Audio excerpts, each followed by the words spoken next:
Alright, baseheads. This is your boy, the OG. Once again, Soda Pop Kid coming to you direct from inside of my garage, which is 18 foot wide by 25 foot long. And then I got extra room in here.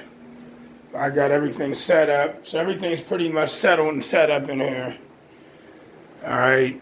You know, in its rightful place, got a refrigerator and a microwave in here, thanks to my boy Dre.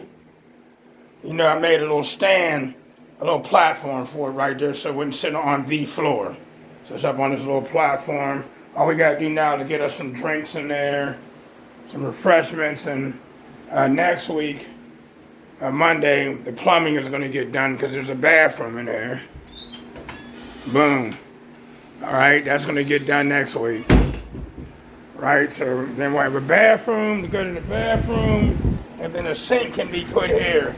So we'll end up doing that. Me and Dre will end up throwing that sink in, so we can wash our hands and stuff like that. Boom, boom. All right, and feels like I'm about to sneeze again, like in the video. Now I'm not gonna sneeze. All right, y'all, I'm gonna talk a little bit about, this may take a minute, man. I'm gonna try to get it done as fast as possible. Okay, what I'm going to talk about is this alternator bracket, okay? I'm about to move to some new alternators. Hopefully, I move to the Brand X 300 XLs, which I was talking to them about. They haven't got back to me yet. I was trying to get a quote on them. I've been messaging them back and forth about that. I was hoping that they would get done before Slamology because I am signed up for Slam. Okay, when I go to Slam, at the Brand X Brazilian Sounds Big Ohio show, I didn't get to give out no demos because I was too busy in the lanes, racing those lanes. Okay, so at Slam, I hope to be able to give out some demos because I really wanted to give out demos so I can post them up. But I didn't get to give out none in the 2 days of competition. So I was thinking maybe demoing one day out there and entering a couple of the, one or two of the forums, and then on Sunday finishing up entering. So I'm gonna try to do that, man. I'm really gonna try because at least 20 people asked me for demo. Even people that were louder than me wanted a demo, and I couldn't give them none. So I feel some type of way about that, y'all. So I'm gonna try to make up for this Slam. I'm gonna try. Okay, because when I come to compete, I come to compete. But anyway, I'm going to tell y'all how all of this came about, because this car, this 1984 Oldsmobile Delta88, came with a V-belt setup with an alternator, a GM alternator on this side of the car. Okay, now normally Chevy's has an alternator on this side of the car. Oldsmobiles and Cadillacs, you know, have their alternator on this side of the car, and it had V-belts. And it had an air conditioner and condenser and all that with a 307 motor in it. It has a 350 rocket motor in it now, which I ended up getting this in 2000 off of a friend named Enoch Jefferson, who's actually a mechanic. Haven't seen him in a while, but he actually gave me this motor out of, he had a 73 Cutlass that he got off of this older lady, but Enoch likes Chevy motors and Cutlass Oldsmobile bodies. You know what I mean? So he basically gave me the engine, which was running, but he wanted to tear it apart and rebuild it before he actually gave it to me. So the deal was, with him and another mechanic friend named Dwayne Ely, we got together and he was like, listen, we'll rebuild this engine for you. You buy all the parts for it, but you got to help do it and learn. And I said, fine. So that's what happened in 2000. So there's a 350 Rocket out of a 1973 in here now. Got rid of the air conditioner and all of that when I wanted to turn this from, technically this 84 was, it had a carburetor on here that was controlled by a computer. So it was a computerized carburetor, okay, in here. And I wanted to get rid of all of that to make it an ordinary car, not a computer ran car. Okay, so we made it to where we tore everything out of here to make it an ordinary car with a regular carburetor. That's the story of that. But I'm going to get back to this. I'm going to walk away from this for a minute. Okay, so remember I talked about this windshield that was jumping up off the glass? Okay, false alarm. False alarm. The place to put this in was called Ballone's Glass down in Arnold, near New Ken, okay? And when I was at the Brazilian Sound Show, when I was in the lanes and I was looking from the side here, well, the window was flexing and it was bouncing the windshield wipers way up off of the glass. The windshield wipers was coming like blam, blam, blam, you know. And I thought that the bottom of the windshield wasn't sealed correctly, because I've had that happen before when the bottom of the windshield was not sealed correctly and had to go back to them. And instead of them just sealing the bottom like I thought they would, they wanted to break the whole windshield out of it and put a whole nother one in it and then reseal it. Okay, from looking from the side, it was like an illusion. And I'm going to explain why. Because I thought that I needed to get another windshield, and I was like, okay, is this going to happen before Slamology? Of course, if I would have took it back to Ballones, they would have wanted to break the whole windshield out. So some people was telling me there's other guys and other people that would just take out the windshield and reseal it. So I called a Safe Light Auto Glass, made an appointment with them, and I asked them over the phone. I was like, well, the windshield's not cracked or broken, it just need removed and replaced and sealed stronger. So them guys were like, no, we won't be able to do that. We're gonna have to break the windshield and put a whole nother windshield in. I was like, okay, they're the second ones that told me that. Okay, so I guess that's what I'm gonna have to do. But they have a lifetime warranty on their windshields, and that's what sold me. Even though Ballones is cheaper than them, they wanted some $300 and something. By the time it was all over and done with, like over $400 to replace the glass. They set me up an appointment for next Monday on the 8th at 9:30 in the morning. Okay, and I know that they come to you too, but they couldn't come to me for various reasons. So, with that being said, okay, I set up the appointment with them, but then a couple hours later, they text me and said, we cannot find a windshield for the year, make, and model of your vehicle. Sorry, we're gonna have to cancel your appointment. So I was like, okay, so I went back to Ballones and I said, hey, listen, man, the windshield is jumping up off of here, the bottom needs sealed, and there was a couple guys that was there. All right, one of the guys the last time I had this problem, he wasn't one of the guys that actually resealed everything. He's like, I wasn't there that day that it happened, but him and another guy was there. So they came outside so I can show them what was going on. So I showed them how there's sealant here, okay, and there's none there, and how there was none there, and every so often you feel the sealant there. So what they did is they came out, they put their fingers up under there, and they tried to make the window jump, and it wouldn't move. And then the other guy came and jumped down on the other side, which was a lot younger guy. And they went from each side. They was like, dude, your window is not moving. It's not moving. I was like, but it was jumping out. It's like, turn your music on. So I turned on the music and put on something that slams. And they was like, it's not jumping up off of there, bro. It's the windshield wipers that's jumping up off there. Yes, the window is flexing, but it's not moving from the spot that it's on. We can't even put our fingers up there and make it come off. False alarm. You was getting an illusion that the window was jumping up off of it. I was like, oh, false alarm. So it's a false alarm. Let me move on. I'm glad I don't have to do that. But I finally got this door fixed. This door's been sagging for a long time because of the weight. Now these doors on these Delta 88s, let me relock it. I'm going to explain to you how I came up with the volt locks and everything. I'm going to explain to y'all how I came up with this stuff. And about that alternator bracket, I'm going to talk to y'all about how that all came about. what made me start changing stuff on this car, because if you go on Google and Google a 1984 Oldsmobile Delta88 Royal, you'll see that it looks totally different from this car. So in other words, this car can be mistaken as a Regal or a Cutlass because of how it looks now.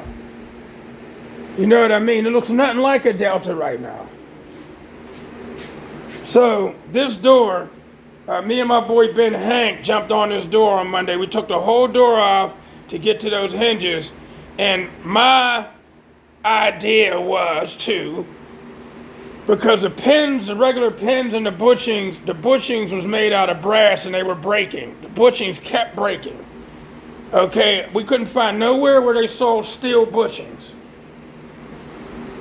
All right, and to make a long story short, back in 2017, when I was out Ashtabula, Ohio, and I was getting this guy named PJ Moore to work on my car. And PJ Moore is a very gifted individual, but he's lazy.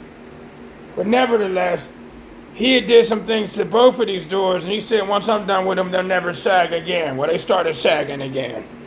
Okay, so on Monday, me and Ben took this off because my idea was like, why don't I get some grade 8 bolts and put the grade 8s in there, and the grade 8 bolts are stronger, and they should hold this door.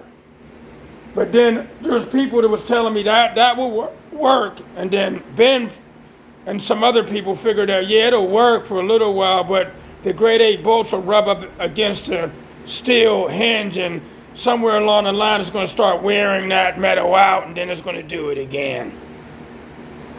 So, one of my old teammates at the Ohio show, with two of them, Earl and Joby, I had them look at it real quick, and they was like, put grade 8 bolts. That's what I thought about already. And he was like, and then Earl was like, maybe you should put some sleeves in there. Go buy a metal pipe, like some sleeves, to fit the grade 8 bolts in between there, and maybe put the metal sleeves down in there, and that should get it to work better. So I did find a metal sleeve at the hardware store, went to Ben, explained it to him, and then boom, we went on and did it. And it didn't take as long as we thought, but he had to drill out the hinges. Okay, and it's 3/8 inch grade 8 bolts on top and bottom. And I'm going to show y'all how it was done. But I knew this would work in the first place because, see, I come up with these ideas in my head, and they'll usually work if they're put to the test. So let me sit here and show y'all. See that? He put it upside down, but it doesn't matter. It has a locking nut on it and everything. Okay. So that's on there. And then the bottom one is right. I wonder why it's so hard to see the bottom. The bottom one's right there. Okay, so we got some sleeves in there and everything. We got the sleeves in there, see that? And then we made it work, put it back on. Boom, it works, it's strong, it got it, and that's not sagging and hitting. It was sagging and hitting down here on the kick panel. It's not doing that anymore. You know what I mean? It was hard for me to push it open whenever it closed because it was rubbing down there. And I had to like slam it to shut it. Okay, now we're gonna talk about this volt locks and what the volt lock lands up against. Now I got another idea for this. So whenever it's shut, I was I'm going to get another piece of metal, like a little floor that lands there. So when that's open, since there's no strikers on it no more, the strikers held the door up all the time. I'm gonna get him to lay something there so that volt slider here, this thing that, let me use the other hand. See how this thing slides? I came up with this too. And it slides and it lands in between that. All right, so some of you geniuses probably could have found a better solution to lock the doors when I'm in it. But I came up with that back in 2017, but I thought of something else as well. Down here to put like an L, weld a strong ass piece of metal, and then weld another piece of metal on that door. So when it shuts, it lands there, it holds it up. You know what I mean? I didn't tell Ben that yet. I didn't tell him that yet. When I tell him that, that might be a better idea or just as good as the idea up here, and that we do them both. So they'll hold, to hold the car. I mean, my fault, hold that heavy ass door. That door's 100 pounds with nothing on it. Imagine what it weighs with all this on it, okay? Oh, and then I was thinking about doing those over and getting some 10s. Like doing that whole thing all over and getting some 10s put on there. Which I might do that. I might do that as well. Okay, because I got ideas. Alright. So let me shut this. It shuts good now. See that? When I let my hand off of it, it bounces open like it should. Let my hand off the spring. Boom. And don't rub up against nothing. I'm so happy that's done. Ben was kind of... Now that he see that it's done, now he's more confident. Let me put it to you like this. He's more confident with modifying now. Because he kind of was skeptical and all, my ideas. But he always adds on to my ideas. He'll see what I'm talking about. He may come up with a better solution. This here, Artius Reynolds out in Ashtabula came up with this for these mirrors. Y'all know darn well these mirrors don't come on here. But since I don't have a back window because of the wall, I came up with something to put some big truck mirrors on here so I could see everything behind me and everything that comes up on the side of me. So he came up with these, and I had the idea for this thing so I can loosen it and the mirror can swing like this if I need to see better, and it can still do this. But I found these and made those work. They work perfect. Okay, so that. Now we're going to get to this volt lock before I go over to the alternators. Okay, this volt locks. When this door first started sagging, when I had strikers on it, and it started sagging because of the weight, and I had to lift it up to shut it and lift it up from the inside to open it, all right, which was a pain in the butt. Me and a friend of mine, Brandon Sire, took the door off and tried to do, well, we did do some stuff down at the bottom of the hinges. We put some metal plates in there and everything and to make it stronger in that sense. Worked for a second, but then that wasn't the problem. The bushings was wearing out. And I did have another friend, Mike the mechanic, all right, throw some bushings in there once. That worked for a little while, and then the bushings broke because they're made out of brass and they're not all that strong, yada, yada, yada. And had to go to something else. But beforehand, I had to come up with something again. People telling me, you should have been an engineer, or you should have been this, or you should have been that, soda. But anyway, I had to come up with something that was going to keep these doors shut. This is before I put a hinge in. I wanted something that was going to keep them shut without a striker. So it took me about a month or so to think of that volt lock, bro. It took me a minute to think of that volt lock. I thought about it. It wasn't this pole or nothing, but it was like one of those white. I went to the Lowe's and started looking around and found like a white pole in a circle, like a piece of pole that had mounting points on them. I pointed it there and then figured, okay, I'm going to use. Let me open this again. I figured, okay, what am I going to use to make this thing slide in and out? And I came up with this here to mount them to make it slide. And L brackets, big strong ass L brackets to hold it in place while I slid to its point. And I'll slide it right inside of the hole, and you know what? That worked just fine, man. That worked. I was like, wow, this works. And I could have left it like that, but I was like, no, I want something stronger than that. And I also came up with this here.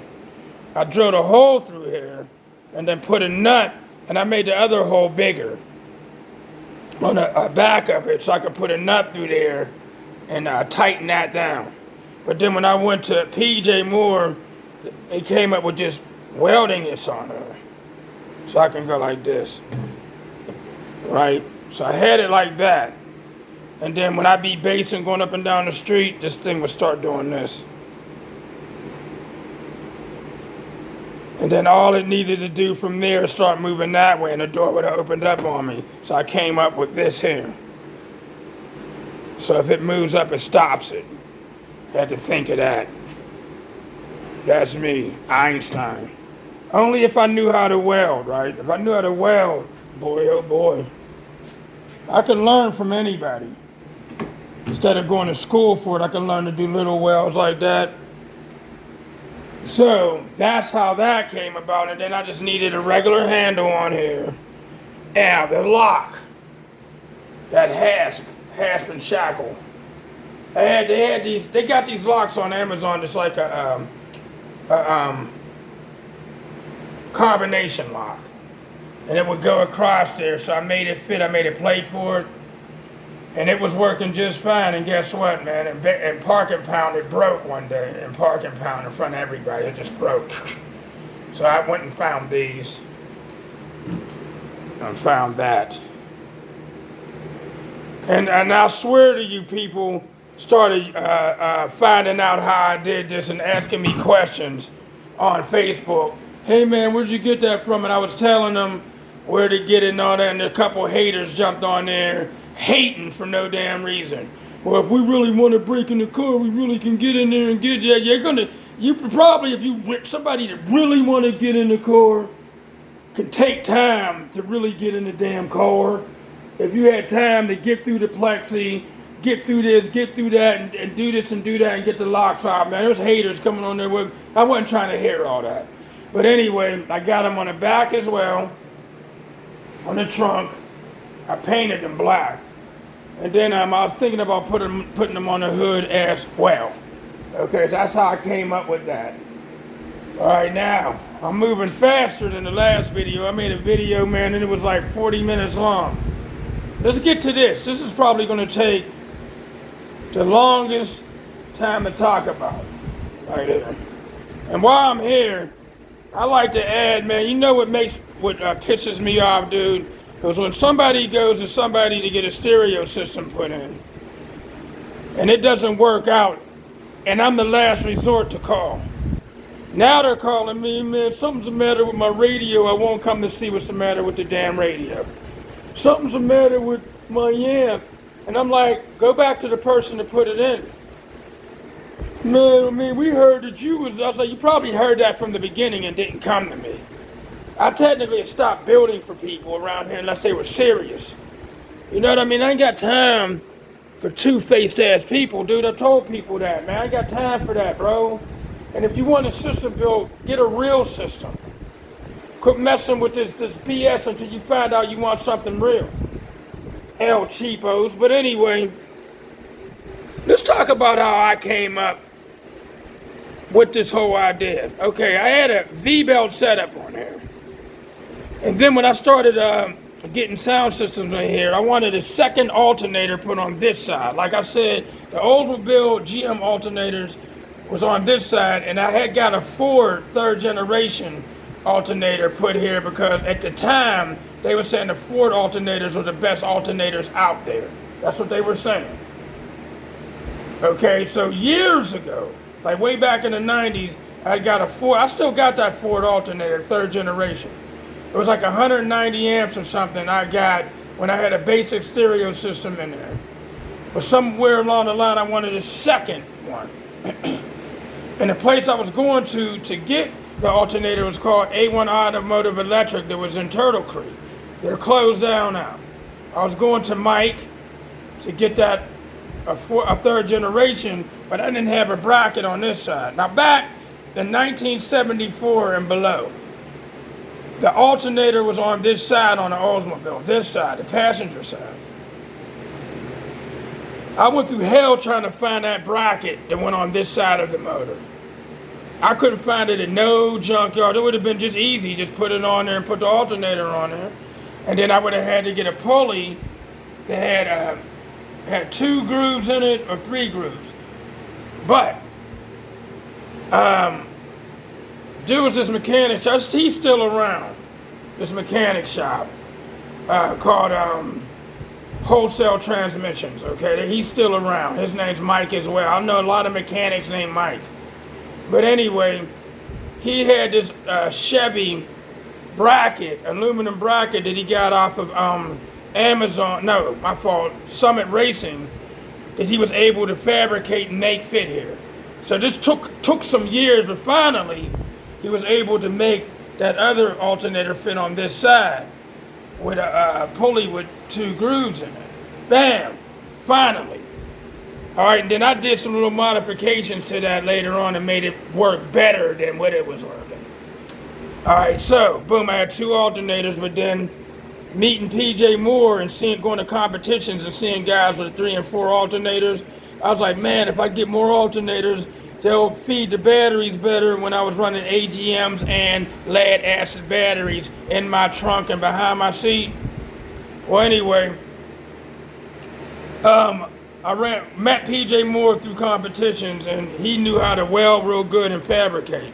So I mentioned to him one day, I was like, hey, PJ, can you make me a bracket that can fit 3 alternators on it? 3-4 generations, that is. He's like, yeah, I can do that. It's easy. So one day I went over his house, stayed the night over there in Ashtabula. You know, he had all the tools, air compressors and everything right there at his house. As a matter of fact, those springs, those custom-made springs that was made at Coil Spring Specialties is on the back of this vehicle that they custom made for me to hold all the weight. He's the one that laid on his back and compressed them on his back and put them springs on. You hear what I'm saying? He laid on his back and put them big heavy ass springs on, compressed them with a doggone air drill or whatever, bro, and only charged me $75. But let me go back to this. He's like, yeah, I can put a 3rd alternator on. And so there was one there, and one down there. I sat there and watched him do measurements with a tape measure and metal. Just do measurements and sit there and weld that thing together. I was leaving there that day with it done. He's like, I could put a 4th one over here. No, it went, I got a picture of that too. I'm gonna find it and post it. Had one there, one over here, and one that went up a little bit over here. Then I had an idea. I had 2 pulleys. 2 pulleys that had 2 grooves in each one of them. I took them to him. I was like, oh, I got an idea. Weld these 2 pulleys together, and then each alternator will have its own V-belt, and a power steering pump would have its own V-belt. He did just that. It worked out just fine. That setup was working, bro. That setup was working just fine. The only thing that I didn't like was if one of the belts that was in front of the other pulley, one of the alternators had to come a little bit forward, and one had to go a little bit backwards. They was like staggered. If one belt went bad, I had to take off. If a belt went bad behind an alternator, I had to take off that one and that one and that one to get to the back one. Or if the power steering pump pulley belt went bad, I had to take them all off to get to that. And then, the old school way of sticking a crowbar in between them to tighten them, I had to do it with all of them, including the power steering pump. And the problem that kept happening is you had to make the power steering belt real tight so that it wouldn't slip. And every time we did that, we would break the seal with a brand new power steering pump and it would start leaking. So, the remedy to that was, there was a stop leak stuff that you can dump in there and it would make the seal swell up and it would stop it. I found that out later on at Advanced Auto Parts. Pour some stop leak in there, within about 30 minutes of it running, it would make the seal swell up and stop it.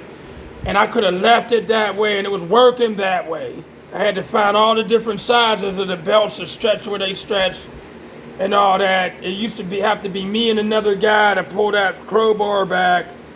But it worked, but everybody kept telling me, Soda, get a serpentine belt set up. You can find it, get it off of a new school Oldsmobile. Get a serpentine belt set up, get a serpentine belt set up, get a serpentine belt set up, get a serpentine. So I sounded like a broken record. Man, if you get a serpentine belt, a belt set up, it's just one belt. So I started asking them. I was like, can you do it? Sure, I can do it. Everybody's like, yeah, I can do it. Sure, I can do it. But when I called them, they ducked me. I was like, okay. And then I wouldn't run back into them, because if I did, I'd be like, yo, man, why would you tell me you can do that, then duck me? They made sure I didn't see them. Okay, so finally, there was these two mechanics that would come down to Advanced Auto Parts. I'd be down to Advanced Auto Parts all the time doing demos, had my hood up. People pull up, see the car. They couldn't believe what they were looking at. Come in and ask me questions. Okay. These mechanics came through there to buy some parts one day, and they was amazed at the car. So then, a couple weeks later, I got a message on my Facebook, and his name was Ryan. He's like, yo, man, we was down at Vans a couple weeks ago, man. We seen your car. Hey, we work up here at this one place. I'm not even going to bash them. I'm not going to say their name. We work at this mechanic shop. My boss would ask if you would drive up here so we can hear it. We're in Lower Borough, man. We're right in Lower Borough. He gave me some landmarks, which is about a good 5 minutes from here. So I drove up there, demoed it for them, and they was like, wow, we ain't never seen nothing like that, man. 4 alternators on B-belts. Okay, next question. I said, hey, can y'all make me a serpentine belt setup? They was like, sure, we can do that. Looking at it. So the time came. I was like, I'm going to put you to the test one day. 2018, right before our state finals. It was held out here in New Kent. It was a week before states. I should have known better. I did stuff with build a new bill right before states, did a whole new bill right before Worlds, and they'll come back and kick you in the ass because you didn't get no chance to test it. I said, hey, I want that serpentine belt set up now. It was a longer story because that's when I met Jonathan Patrick. At the time, all my teammates and other people was telling me about Jonathan Patrick and him being able to do 320 amp alternators and all of that when he worked for CES then. I was like, who is this guy, man? Look, and they would show me little ass alternators like that was 320 amps. I was like, that little thing? Yeah, man, it's 320 amps, bro. And that's around the time they were talking about the self-exciting alternators. So I was like, I need to meet this guy with the V-belt setup I had. I was like, I need to go and meet this guy. So I drove all the way to Independence, Ohio, that's what it's called, to CES to see who this Jonathan Patrick guy was in case he forgot. He came out and looked at it and he was like, damn, what the hell is that? He called his boys out. His boys came out, and I remember one of them coming out and saying, Holy Mother of God, when he looked at it. I was like, it works. They was like, wow, man, we never saw nothing like that. Trying to get to the point. I was like, hey, can you make me a 320 amp alternator? And he was like, for V-belts, no, that can't be done. 250 is the highest it'll go. You need a serpentine belt setup. I was like, can you make one? So I thought that every guy that can build an alternator automatically knew how to build a serpentine belt bracket. This is in my head. Well, if they can do this, they can do this. Hey, can you make me one? And he was like, no, I can't make you a bracket. I might be able to find somebody that might be able to make you a bracket, but I can't make you a bracket. And I was like, wow, none of you guys that build alternators can do brackets. I thought y'all can build brackets as well. No, they couldn't. But he did test all my alternators to see if they really was doing 250. Now, I used to deal with Ohio Generator for those 4 generations. Me and Tom fell out. I don't have time to tell you why, because I would love to tell you why. I might do a video just to tell you how we fell out. Okay? But nevertheless, and Gus Vaughn was my guy. Gus is who I would go to. And then he passed away. Okay? That was a sad story because Gus took care of me. But nevertheless, I had the alternator. Whenever something went wrong with them, there was a local place called Murray Automotive Electric. I would take them through Mike, another Mike, and have him fix them. He would tell me, yeah, they're 250 amps. Really, 2 of them was only doing 150 amps, and he didn't tell me. But when Jonathan put the machine on them, he was like, this is only doing 150 amps, man. 2 of them was still doing 250 that came from Ohio Generator. And 2 was only doing 150. I was like, yo, man, these dudes told me, he's like, the machine's telling you they're only doing 150. I was like, man, I'm gonna have to see these guys. And I had an extra one. He put that on the machine, 150. I went back and I was like, dude, you've been selling me these alternators and lying to me. I was like, I was out in Ohio. They put them on this updated machine. It said 150 and he took it in the back. He came back, he's like, man, I got like 190 out of it. I was like, but they're not 250, dude. You lied. He's like, but we don't build these big alternators anymore, man, because it was too complicated. We just stick to stock alternators. I was like, it was a lie.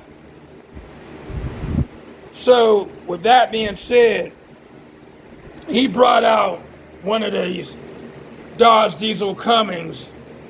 He brought out a big case one. He brought it out and he showed it to me. He's like, listen, these Dodge alternators, they come at 220, 240 stock because they run in those big Dodge trucks. He said, they come this way. So if they break, we can put the parts right back in them that came in them. We can't get the parts like to make no 300 amp alternators or nothing anymore. And but yada, yada, yada. If you can get somebody to build you a bracket for one of these and you can get 4 of these in there. That's how that all came about. And I was like, all right, so let's go back to these mechanics that say they can do it. So my boy Curtis had a Mitsubishi Eclipse that had 2 of those on it. With a friend of ours that found a way to make him a bracket. I could have went to PJ Moore and he would have been able to make a bracket. But he was like unfindable. So these guys was like, we can do it. We can get you the pulleys. We can do this. We can do that and make it to okay. Long story short, a week before, one of the mechanics that worked there said that he actually can do it. I helped him take everything off the front of this motor. And then every day that went by, they was like, yo, man, we don't want you to go back there. We want to surprise you. Well, when they went to him and said, all right, go ahead, build him the serpentine belt setup, he stood there and he's like, I don't know what to do. Then he quit. So he left them guys hanging and they didn't know what to do. And they attempted by making a bed frame, taking a bed frame. And this is when Rolf Wismore and them came down to our states that year. And at the end of the story, my car wasn't going to go to states. They didn't get it done. They was there till 2 a.m. every day because they was trying everything in their power to make it work. Everything they did was wrong. The alternators were dangling from the bed frame. It didn't work. I was pissed. I wasn't going to go to the states, in my own town. I posted it on Facebook. People started showing me these brackets they were selling at Summit Racing that they could have just put on there. It would have held 2 alternators and they would have been able to fabricate metal to fit 2 more. And that only costed $600 and these guys were attempting to charge me $3,000 to do this job. It's still about to be 40 minutes long telling this story. I can't tell it no faster. I went to the show without my car. I met Artius Reynolds. He shows up with a Basin tow truck. He's doing a 150 out of his tow truck with 4 6-inch subs. That's another story. But I had a teammate named Scott Lott that lived in that area that came down. Artius was like, I told him the story. He was like, he had Dodge alternators in his truck. He opened it up and showed me that he had 3 alternators with a bracket that he built himself. He was like, man, I can build something just like this in your car, just like I did mine. So he was like, look, let me go grab your car and take it back to Ohio and we can build you a bracket, bro. If you trust me to let me tow your car back to Ohio, matter of fact, let's go tow it out of that garage they got in there. I called dude up. He was like, you can compete off your batteries alone. You know that, right? And I was like, I heard about that. He's like, let's go get your car and you can still compete. I'll tow it down here. I'll tow it right dead in the lanes for you, bro. Like the car would start, the car would move, but it had no belt. Had no belt on it for steering. I was like, fine. I called dude, I was, I'm coming to get my car. And they were worried, like, what? I was like, yo, man, I can compete with the batteries, man. I'm that guy, tow it out. They opened it up. It was a Sunday. They opened up the shop. He grabbed it, towed it down, towed it right into the lanes. I still did over 160 off the batteries. I'm talking about off AGM batteries in my trunk. I had like 12 in my trunk, 2 under the hood. Still did a 160 off the batteries alone. Still did a 160.1. Still. But I didn't do no street beating classes because I was scared, but I could have did it, but didn't. So I didn't do my parking pounds, I didn't do my ISPL runs, but I did do my dueling demos as well. And still 1 state for burping and 1 state for dueling demo, but not ISPL or parking pound. All right, he put the car up on the tow truck, towed it a week later. They kept up with me. They kept showing me the progress through videos. They went to the junkyard, got an alternator bracket off of a Chevy TPI throttle body, added more to it, and got it done. Then me and my boy,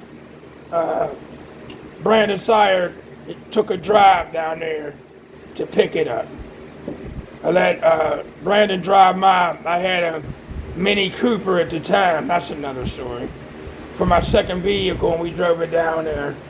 Picked it up, everything was running, showed me it was running. I gave Artius a demo, he wanted a demo, gave him a demo, and all, drove on my way. But there was it had a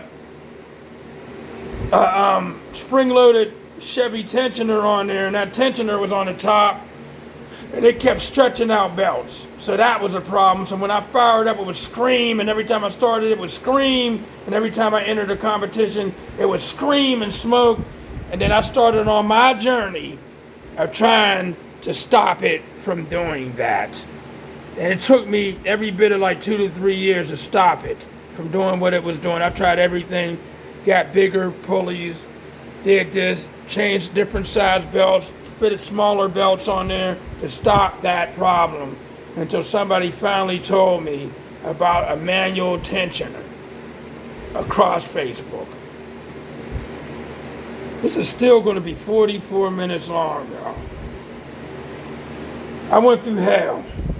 I did. And even when I attempted to make my own manual tensioner by getting a hold of this manual tensioner they had on some type of Volvo or something that someone had gave me, and I did the same thing I did with them volt locks and all, stared at it and started thinking about how I would make a manual tensioner. Then I came up with one.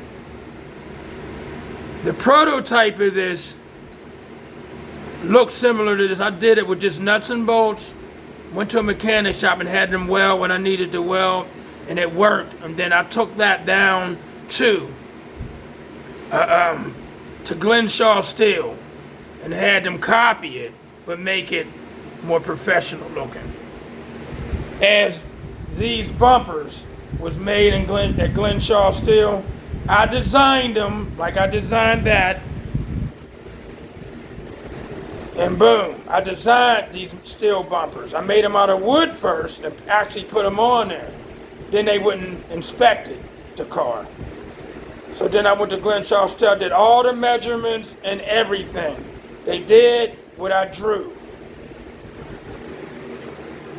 That alternator bracket, well, after the one that Artius and them put on, it lasted only for so long, and I wanted to do something basic, like straight across like that. And I sat there and I thought about that, went and brought the metal, did the cutouts. I did it out of wood first. No, I didn't put it on the car when I did it out of wood. I did it out of wood to make sure that I could fit 2 alternators side by side, and did the measurements to make sure I can get them to stop where I wanted to stop them, and get these to stop where I wanted to stop them. I made sure they fit in there and everything, and I tried to get Mike Spearing to build it, and he can fabricate his ass off, but he was scared to do this.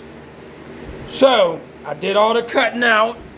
I put the legs on the feet where they were going to mount.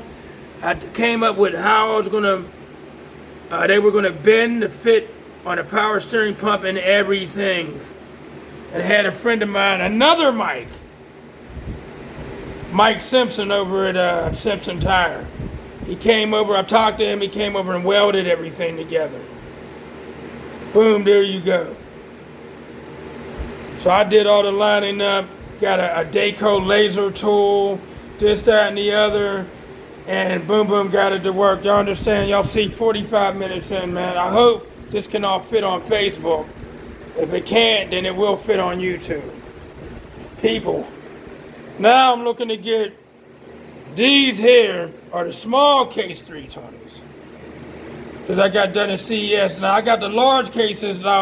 Jonathan Patrick did me some large case 320s back in 2019, right before Slamology. All right, and I went through hell with them too. I'll have to talk to you about that later. But I do got Jonathan's Brand X regulators on here. One running these two, one running these two. So that you could have got them to run all four. I didn't want to jump wire all the way across the engine. So if I ever get any more alternators, I'll have openings for them. All right, so now I need him to do me some 300XL since he talked about them. We talked about them. The charge studs is going to have to go on the back of them because they're going to be bigger. I don't want them hitting the top of this. I'm afraid they may hit the top. So he's going to make them point to the back. I'm going to tag Jonathan in this and see if he can. He'll watch this whole video. I'm about to be out of this. Okay, out of here, people. All right, so this car is still a work in the making. It still is. We got a show Sunday. Thunder in the Park 3. It's your boy, the OG Soda Pop Kid. Good morning, good afternoon, good evening, good night. Comment if you will. Peace.